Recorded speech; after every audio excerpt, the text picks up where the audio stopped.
Hi guys, I haven't been on here for a really long time and I'm really nervous and I'm pushing past the fear right now.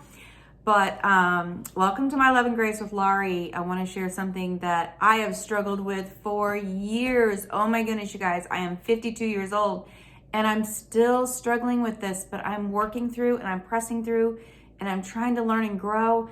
And I want to share it with you because I'm just thinking, I know I'm not the only one, and I'm going to share with you some other people who you are going to know who share this same struggle.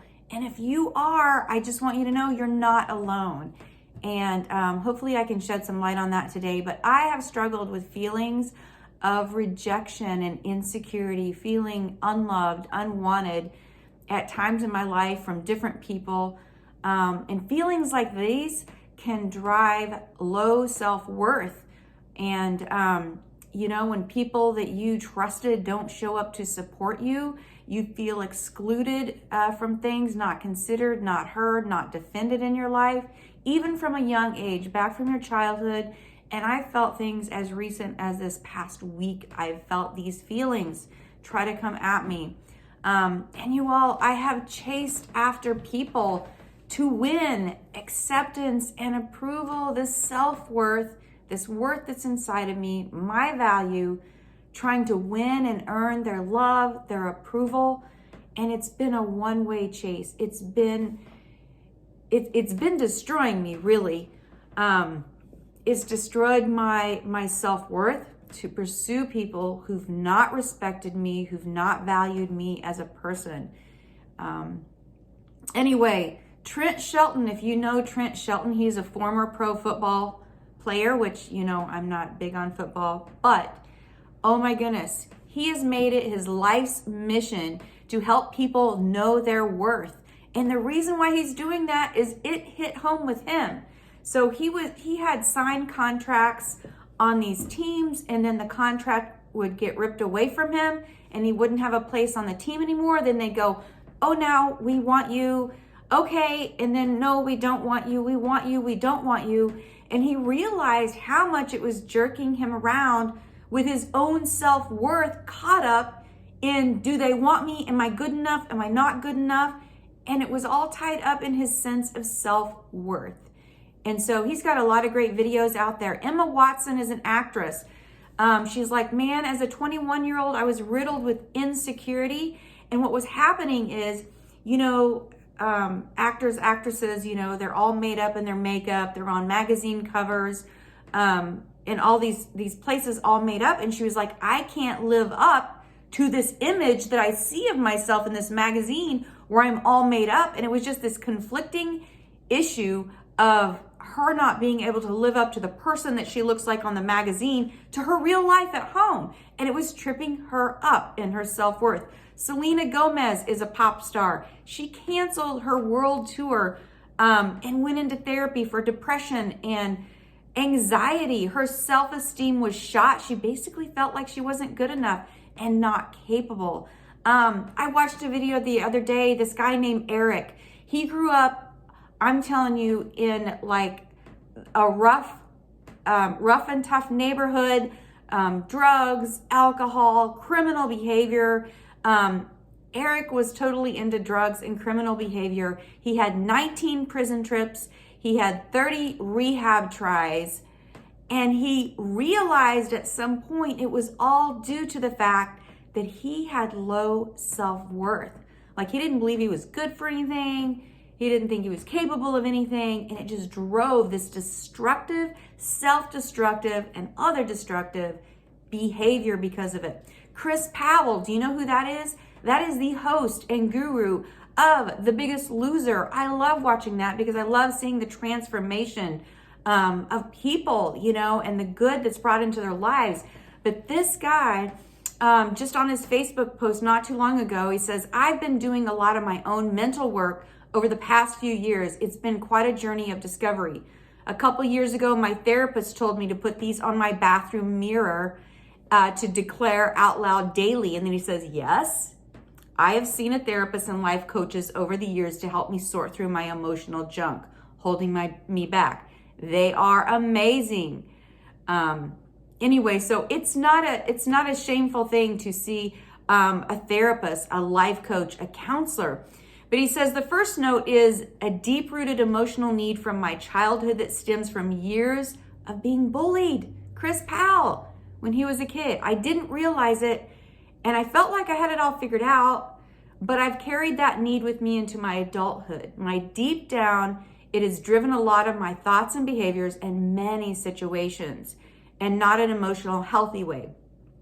The second problem in Chris Powell's life stems from another difficult period in his life when he felt unloved and unlovable. I'm talking about that big, muscly guy, happy, smiley. Seems like he's got it all together, right? Anyway, again, it influenced so many of his thoughts and behaviors, probably his habits, that it cost him a lot in his relationships.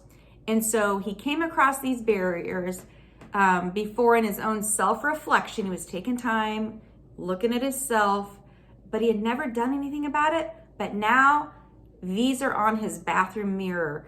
It is, I am safe, because the years of bullying, he did not feel safe, and I am loved. And so these are just some people that you and I both know who struggle with this. And if they struggle with this and they've got a lot of good things going on, man, how greatly we struggle too. We're all just human, right? At heart, we're just human. And so, from my problems and struggles and from what I found out about some other people, I've learned that it's the external things that we're trying to get our self-worth from, or that they can be tied to, that is really destroying our self-worth. When we tie our self-worth to an image, like Emma Watson, to a title or position, Trent Shelton, on the team, a role or accomplishment, achievement, a work, job, gifts, talents, or abilities, possessions, relationships, or other people. None of these things within themselves are bad to have in our life, but if we tie them to our value, our self-worth, it destroys us. And so we say, okay, well, what should our self-worth be tied to? Well, I believe we are alive, we are created, and we humanly exist from God, by God. And so in Acts 17, 23 through 28a, it says, "For I've walked around and looked carefully at your objects of worship. I even found an altar with an inscription to an unknown God." And I'm reading this and I'm thinking the objects of worship that I've been struggling in my life is I have put people in the place of God for them to dictate my worth. Maybe you've put accomplishments or achievements, something you've done, as an idol to dictate your self-worth.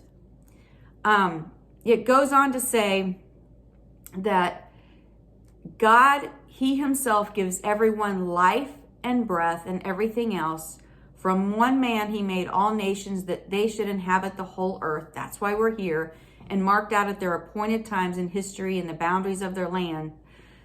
God did this so they would seek Him, perhaps reach out for Him and find Him, though He's not far away from any of us. For in Him, in God, in Christ, we live and move and have our being. That we would reach out to Him, that we would find Him, not be reaching for things in the world to live out our lives and for that to be our life's purpose and our life's worth and our life's goal, but that we live and move and have our being in Christ, in God. And so I was letting other people be an idol in my life. I was putting them up here, allowing them to have a say over my value and worth as a person. That place is reserved for God, our Creator.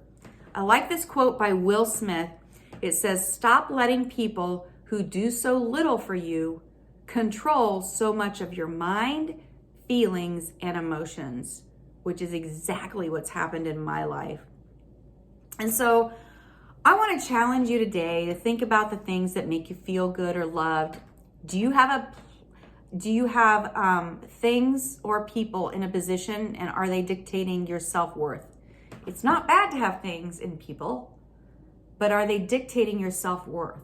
So I'm going to challenge you to making a list of things that describe you, your titles, your roles, your positions, work, job, talents, abilities, achievements, possessions, giftings, relationships, just everything that kind of describes you or that's in your life. And then I'm going to challenge you, once you have that list, to go through and mark them out. Like, if that didn't exist, am I still valuable as a person? If that didn't exist, do I still have worth in my life? If I didn't have that ability, if it was taken away and I couldn't do that anymore, would I still have worth? If this person, this relationship, if I didn't have it anymore in my life, would my life still have value? Would it matter? Would I still have purpose?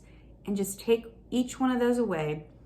And as you do, I want you to look at what you really is your worth and your value. And that is, you are a created being from God. You have worth just for breathing right now. Just because you are alive, you're here, and you're breathing. You don't have to prove yourself. You don't have to prove yourself. And everybody messes up. Everybody makes mistakes. Okay, so don't put yourself down for something like that. Or if you feel like, man, I haven't accomplished anything with my life. I feel like that sometimes too, right? I think we all do. You know, we haven't lived up to this potential or this ideal or standard in our mind of who we really want to be or where we want to be at in life. That's like everybody. That's like everybody.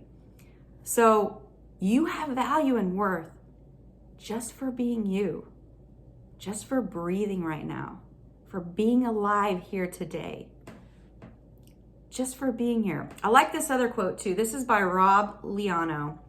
Self-respect, self-worth, and self-love all start with self. Stop looking outside yourself for your value. And so, again, while working hard for accomplishments, enjoying your possessions and relationships are not bad things, just make sure that these transient things, these things that can change, don't dictate your self-worth and value as a person. But it comes from God, who never changes, who loves you always, who created you, chose you, wanted you, and you have your being in Him. You're breathing now, you're moving now, you're alive now, today. Anyway, I hope that gives you some encouragement, and just know, if nothing else, you know that I'm right there growing with you. We're moving forward, we're growing. And so, anyway, have a good one.